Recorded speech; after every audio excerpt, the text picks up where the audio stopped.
Okay, this is the audio commentary for my final major project titled Inside the Looking Glass, and this is going to be me talking through the full Unity build, going through certain systems, how it was made, and general just the scene layout and everything that's involved in the whole progress. So I'll start by showing the opening scene, which is this part is quite simple overall. It's simple like a moving title screen, as you hear, like you see the main title here, and then there are the opening credits that will appear as soon as a player presses the start button here. And while also pressing the start button, it will actually trigger the network manager, which is the code used to access the Photon Pontoon network, which basically just creates a room with a max of how many players stay here, as you see on the side here. And this particular button will also trigger the particular intro title and also introduce the last button to essentially enter the whole experience, which will just say enter multiverse, as you can see in the full gameplay of the experience. The scene simply has an XR player that is stationary, it cannot move, and the right hand contains a line render which allows the player to select the buttons and point to the next scene. And if we load up the primary scene of the game, you can see here that this is what it looks like technically when a player first enters the game. Is because to try and make the game much more like essentially load quicker, I've made sure that each second is kind of sectioned off and it will load only when the player enters that particular area, and then the previous area they were in will unload. So when the player enters the experience, they will fade in to this XR Origin rig here. Each player uses the same rig because using Photon Pond 2, they essentially access the exact same game, but then each XR Origin actually has a multiplayer network prefab, which you can see here in the resources folder. Essentially, it is this here, which is what each player character has, where it's basically like having this little floating head that using this particular netplayer script, this particular element will track the head position, the left hand position, and the right hand position. Those three elements are what I can do at the moment due to time constraints for what we're able to achieve. And it will also trigger, also capture the animations as well of the players squeezing the controllers. And this is the data that gets sent over the network to your player, and then the XR origin stays in the scene because I found that when developing the experience, most time the headsets couldn't differentiate one another, so you had two headsets in one scene would result in the players essentially just controlling one another, and I couldn't really have that happen, so I had to find a workaround which was basically to track what was happening.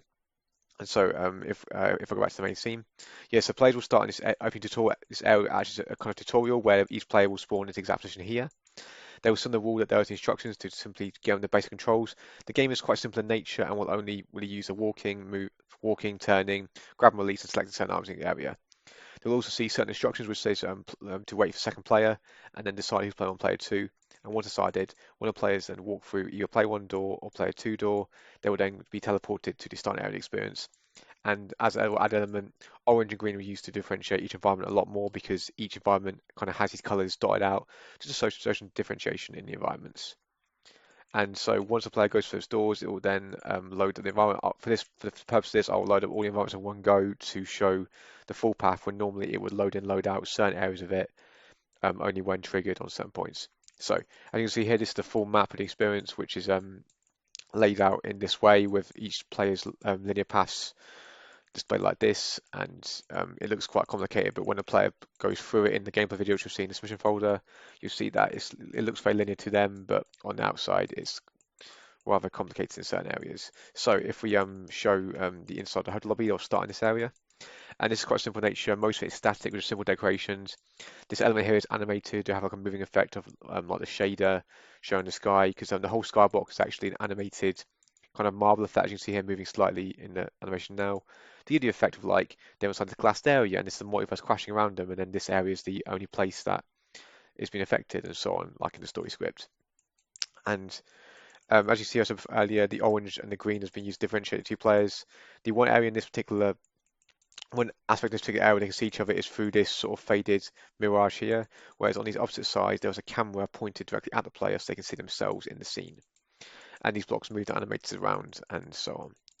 And yeah, so the players will also be able to navigate through this environment and grab certain objects as well. There aren't too much interaction due to time constraints again, but I tried to add in as much as possible. And yeah, and then the stairs here have teleporters in front of each bit and at the top, which when they go here, it will essentially teleport them up to the top of the stairs, because when I initially had it, they were walking up the stairs, up and down the stairs normally, which then caused a few issues, and it wasn't ideal. So you can see here on the gizmos. Yeah, so that once they trigger enter this path, they'll teleport there, and vice versa go down to make it quite seamless. Which I understand some people might find it a bit jarring at first, but it is what it is overall, what I could achieve in the time we had. And over here, there's a simple elevator button that when the players press this and put a hand through it, it will turn different color. I then play a sound effect and play a dialogue showing that the elevator is broken and they can continue forward. And this text here is just here as an extra guidance to show the player through it. Yeah, and so on. These here as well, these glasses, it's one little element that's fused later. I thought I'd do it now, the player was curious, which is where if the player picks up this particular glass, again using a script that's linked to it, if they pick it up, it will mirror object you see here, it will mirror the parallel objects that is across the room, based on a singular mirror point that is located in the middle area here, which you can see like here, and then when they pick it up, it will basically copy and move this one. And so after they can see around certain areas and stuff like that, when the player presses the button and plays a dialogue, these will open up, allow the player to progress forward. And everything you've seen here works the exact same way on the opposite on the second player's side. And you'll see again, just quickly showing some slight visual differences. Initially, I wanted to do much greater differences in the environment, but again, to do time constraints, walk through achieving time. Just some minor changes such as colours. You can see here, like the wood's a bit different on the concierge, plants and chairs, all slightly different colours, just to have some continuity. I mean, different changes in the environment. So when the player goes through there, they'll go for the store, which when they enter, will play a sound effect, and then we'll load up the next stair, which is the Hall of Mirrors. This one is quite simple overall, which the basically is able to see each other through these transparent planes.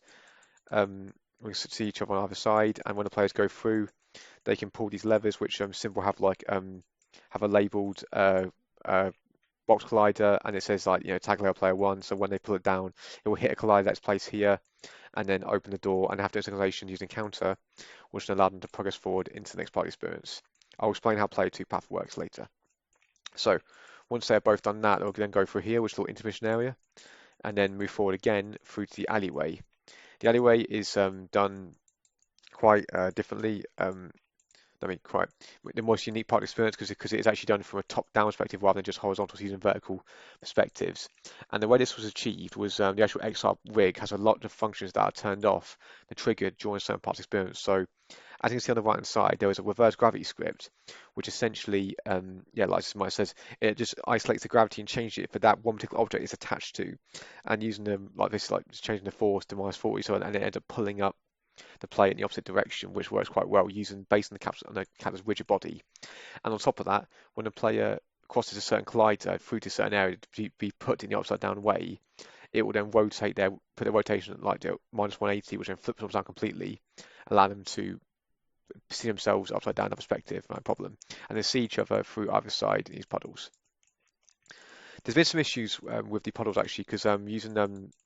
Sometimes some of the textures don't load in fully when you see them fine now, but sometimes they load in and out, as you can see here. But unfortunately, it just is what it is at the moment, and that's what I was able to achieve in the time.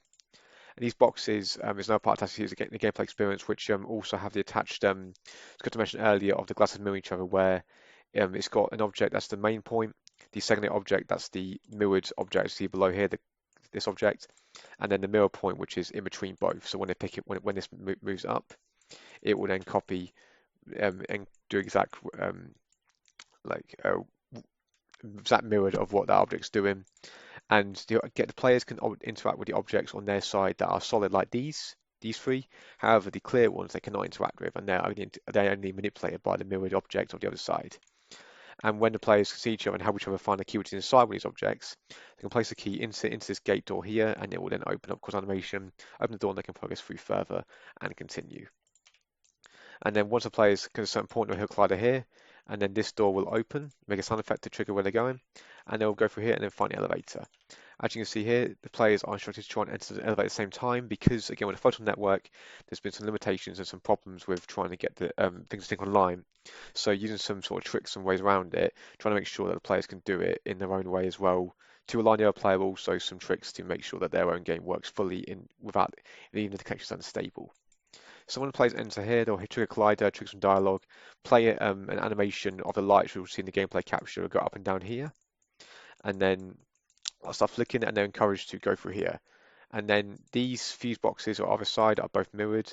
When they open it, they'll have a tool here, which then can interact with here and be turned on, and then they can see they've got a fuse here to remove, which they pull out, and then there'll be an object there to highlight where this new fuse is supposed to go.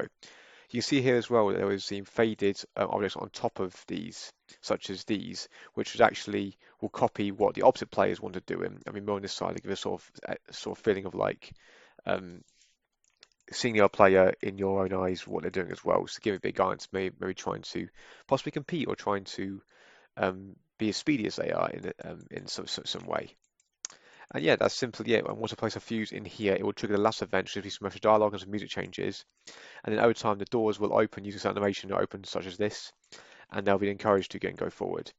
The elevator does in the scene look like it's moving, but what it actually is in actuality is when the players enter, like I said, where certain bits load in. When they go in, it will turn off everything here, obviously except for the elevator, so that will stay there, and then the hotel rooms will appear around it. So it appears like the players moved up based on the animation of the lights, but they've actually not. They just stayed stationary, and then it looks like they've loaded this new area. So when the players go through, that they'll be able to go through these doors as they pass certain clouds in this area. It will trigger these doors to slam open, and they're encouraged to go in this room and look around, try to find the object. And there's 3 rooms on each side. Each can see mirrored, as you can see here, on both areas. Yep. Yeah, and then so on, when they go through, oh, there's also another mirror reflection here where they can see themselves, another little element like in the lobby. When they go through here, they'll find a final object, which would be in this case a green cube on the player one side, player two side, and an orange cube on player two, on one side. These have animations which play, like you see here, which will turn on now, which cause like make it sort of very obvious that it's very otherworldly and doing something strange. You should really like try and get it.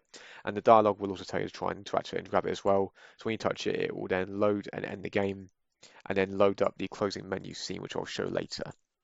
And the XR rig actually has an intro wipe that plays essentially like this, which allows the player to sort of like fade in and then see the environment afterwards. There's also a glitch effect which plays, which I'll explain in a minute, where essentially it's like a very like glitching effect that'll go over the screen. Now, the way that player two, I've gone through the whole thing of how the sort of game is played all the way through, but when it comes to player two, this is the more unique part of how this sort of is built and works. Which I'll show now, if I turn everything on. All this.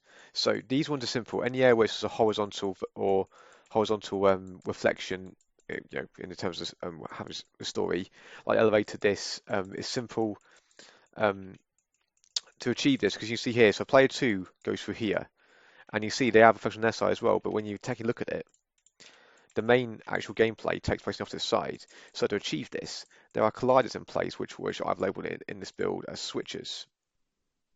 And as you see here, there's a bunch of these. When a player crosses these particular switches, such as here, that this switch in particular will teleport them over to this area here, so they'll appear in front of the player. But to make it seamless, that glitch effect will play as the player crosses that to then teleport them without them realizing, but then also cause like a visual distortion to then hopefully make them notice. And the glitch works in the story because they're playing Android characters and it's like a signal of being sent to this glass zone. So it's using like a playful way of, you know, saying that like the connection's breaking, and so that's why it's too glitch for experience. Player one experiences these as well at the exact same point, except they are not teleported. Just for consistency, if they do 2 playthroughs of the game. The most trickiest one was the second trigger, which of course they go for here, and this is where it turns on all the upside down elements where they need to go through this bit here.